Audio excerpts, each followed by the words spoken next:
1140 Oak Street. It's right down the street here. Colleen Stan has avoided the town of Red Bluff for years. I always get like a cold chill goes through my body when I kind of immerse myself in it and write about it and think about it. That's the odd thing, is that the place still looks exactly the same. She's here on this day at the city's invitation to talk to a victims recognition group.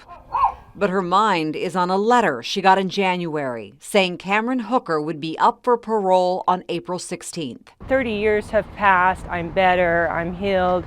I'm doing good. I've got on with life. And then things like this come up, and it just kind of has a way of pulling you right back to that event. Back to 1977, when at 20 years old, Colleen accepted a ride from a couple with a baby. That ride turned into a decade of torture, slavery, and terror. There were many times that I was tortured until I would black out. In 2009, Stan granted me the first interview on her case in 20 years. A leather cuff around my wrist and connected it to something in the ceiling. She described how Hooker pulled the car over on that first ride to overpower her and put a wooden box on her head. How he led her to his basement where torture devices waited.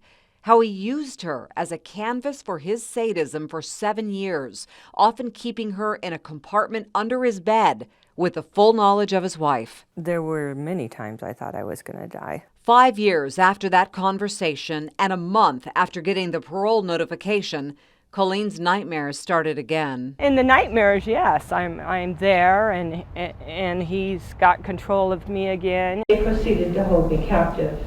Releasing prisoners like Cameron Hooker because of overcrowding in the prison system is not acceptable.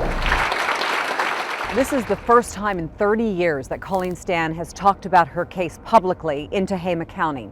She's only been back to Red Bluff a handful of times since the conviction, but she remembers every detail about being held at this house for 7 years at the mercy of Cameron Hooker.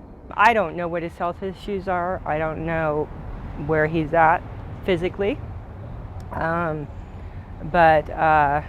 mentally, but I really don't think he's some little feeble old man who's just gonna, not do it again. I really thought when Judge Clarence Knight gave him 104 years that I wouldn't have to worry about it, that he was gonna be in prison for the rest of his life. Even if Hooker is not released on April 16th, he does have a firm parole date in 2022. Unfortunately, my case was the first of this kind, and so there were a lot of things that weren't charged and a lot of things that weren't done that in cases like this today are done.